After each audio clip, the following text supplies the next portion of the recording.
Bienvenidos oyentes de Radio Sefarad a De Cero a Aleph, Matemáticas y Judaísmo, este programa que lleva Amelia Muñoz García. ¿Qué tal, Amelia? Buenas tardes. Bueno, gracias por recibir de nuevo la llamada de Radio Sefarad para hablar a los oyentes de matemáticas y de judaísmo, en este caso haciéndolo sobre un judío prusiano que contribuyó a la teoría de invariantes, a Siegfried Heinrich Arnold. Háblanos de él y de su obra. Pues este hombre en un momento determinado se da cuenta de que con su origen judío va a tener problemas para encontrar trabajo en la universidad. Entonces lo que él decide es, a pesar de lo que le interesaba era el álgebra teórica, decide involucrarse bastante en cuestión de matemática aplicada. ¿Por qué? Pues porque considera que va a ser más fácil para él encontrar trabajo, sobre todo al principio, y cuando ya por fin empiece a ganar un poquito de fama, pues ya le resultaría más fácil independientemente de su origen. Hablando precisamente de su origen, pues él vive entre 1819 y 1884 y nace en el seno de una familia judía en el este de Prusia, lo que actualmente es el noreste de Polonia. En su momento la ciudad se conocía por Angelburg y va a ser allí donde Siegfried crece y acude al colegio. No así al instituto, para eso se va a mudar a Rastenburg, que ahora mismo está en Polonia. Y lamentablemente su padre muere durante este periodo de su vida y la familia se traslada a Königsberg, donde primero acaba el instituto y después va a ser admitido en la universidad para estudiar matemáticas.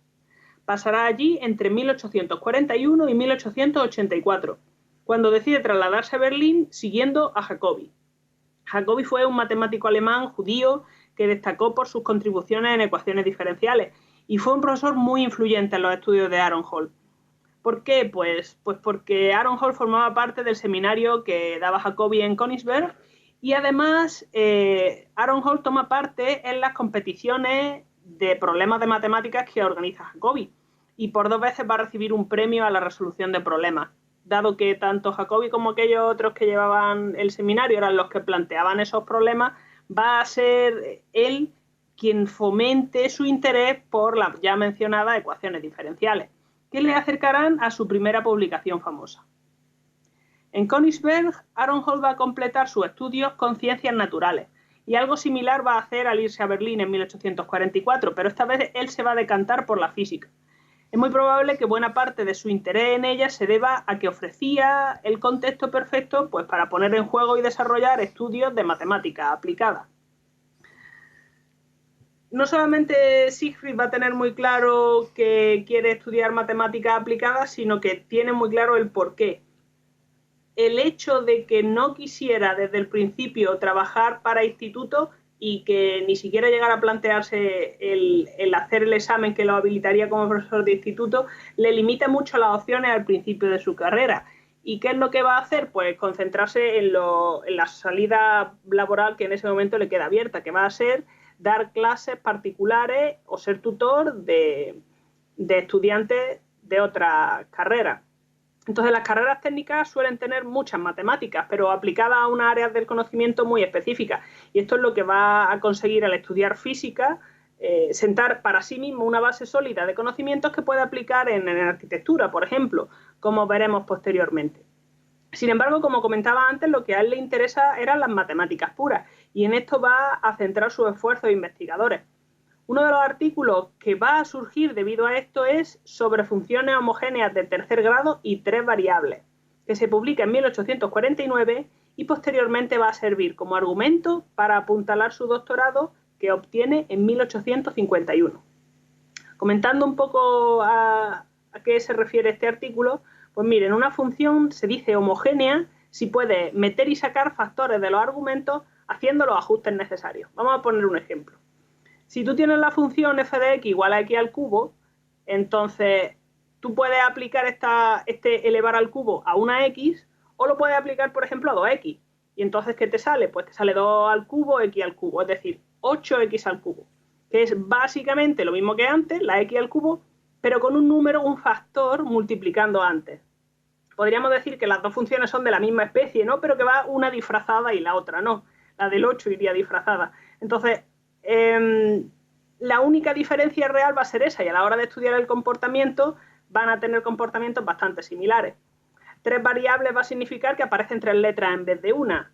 Bien, pues Aaron Hall lo que hace en su estudio es introducir por primera vez los invariantes de las formas cúbicas ternarias y su relación con el discriminante. Esto vuelve a ser álgebra.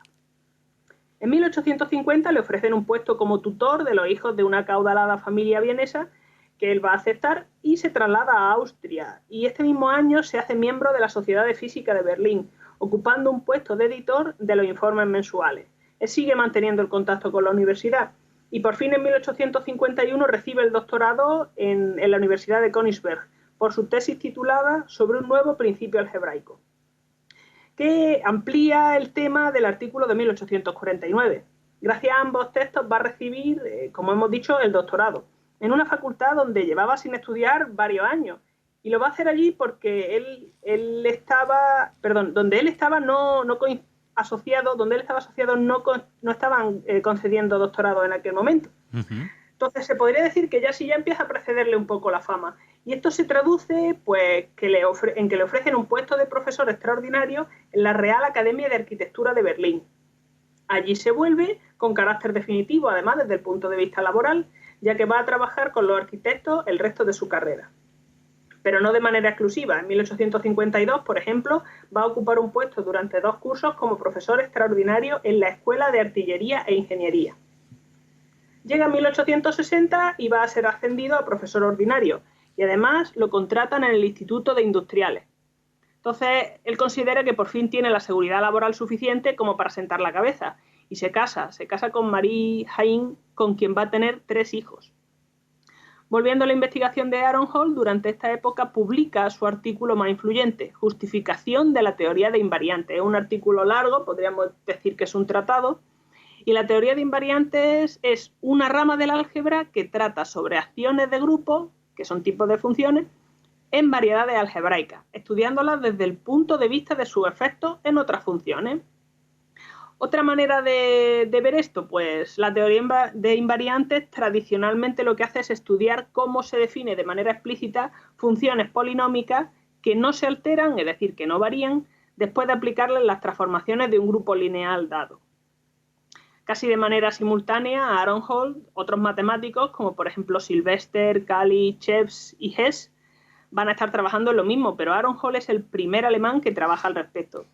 Y en su tratado de 1863, que se publica en la Creel Journal, lo que hace es demostrar la validez de la teoría de invariantes, dar pinceladas de principios esenciales para poder leer al respecto en otras publicaciones, porque dense ustedes cuenta de que no deja de ser una matemática muy novedosa, entonces no hay un libro de texto por detrás que se pueda consultar si quieren leer un artículo al respecto.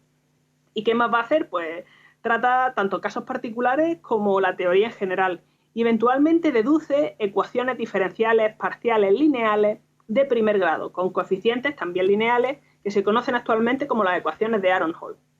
Estas ecuaciones permiten llevar a cabo el método de Aaron Hall, que lo que hace es desplazar el foco de interés de unas ecuaciones en derivadas parciales en otras, estudiando sus características, y entonces así se consigue expandir el radio de acción de la teoría de Aaron Hall. ¿Más matemáticas que llevan su nombre? Pues, por ejemplo, el método simbólico de Aaron Hall, que se trata de un algoritmo para manipular invariantes de forma algebraica. De nuevo, él no era el único que estaba trabajando en esto. Por ejemplo, Cayley y Gordon estaban trabajando por un lado, Aaron Hall y Chebs por otro, y de hecho, gracias a esta colaboración sale un artículo bastante interesante titulado Los símbolos de Chebs-Aaron Hall. Y bueno, lo que hace es desarrollar una notación novedosa que permite aplicar propiedades particulares y ver conexiones que en otras circunstancias son invisibles. Esto es una constante en matemática. El hecho de que tú utilices una manera de escribir las cosas u otra te abra puertas a determinadas propiedades o determinadas conexiones que si la escribes de otra manera, que podríamos decir más farragosa, no saltan a la vista. Bien, el año 1863, que es el año del tratado, va a ser un antes y un después en la carrera de Aaron Hall, pero va a estar rodeado de otros eventos relevantes. Ya en 1862, Siegfried tuvo que hacerse cargo de las clases del famosísimo Weierstrass, después de que éste sufriera un problema de salud del que no se va a recuperar como para volver a dar clases en la aula. Es más, 2 años después, en 1864, Weierstrass se retira y Aronhol ocupa su cátedra. Esto, unido a ser nombrado profesor de pleno derecho en la Real Academia de Arquitectura, acaban de ponerlo en el radar internacional. Le llueven ofertas de otras instituciones, pero él decide quedarse donde está, pues porque está feliz, podríamos decir. Empiezan además a llegar los premios, miembro de la Real Academia de las Ciencias de Göttingen y Orden de Águila Roja Prusiana de 4ª clase en 1869. Pero esto le acompañan más responsabilidades. Por ejemplo, va a tomar un puesto como editor en la revista Analisi Matematica Pura et Applicata, que es una revista italiana, y este puesto lo ocupa en 1867. Y en el 69 va a ser nombrado vicepresidente en la Universidad Técnica de Berlín, que surge de unificar el Instituto de Industriales en el que él trabajaba y la Escuela de Arquitectos. De nuevo, otro lugar donde él trabajaba. Lamentablemente, poco después, en 1880, va a caer muy enfermo y se retira de la vida universitaria, no así de la investigación. Él va a morir en 1884 y en 1883 le conceden el Orden de Águila Roja Prusiana clase 3 y con carácter póstumo en 1885 un doctorado honorario de la Universidad Albertus de Königsberg, a título póstumo, como comentábamos. Muy bien, pues esta ha sido la edición de hoy de Cero Aleph, Matemáticas y Judaísmo, aquí en Radio Sefarad, con Amelia Muñoz García, que nos ha hablado de Siegfried Heinrich. Gracias por estar de nuevo con todos los oyentes, Amelia, y por estar con nosotros, por supuesto. Gracias a ustedes. Bueno, pues les emplazamos a una nueva edición, y a ti, Amelia, pues evidentemente te invitamos también a volver a Radio Sefarad para hablar de otro matemático o matemática judía aquí en esta casa. Encantada.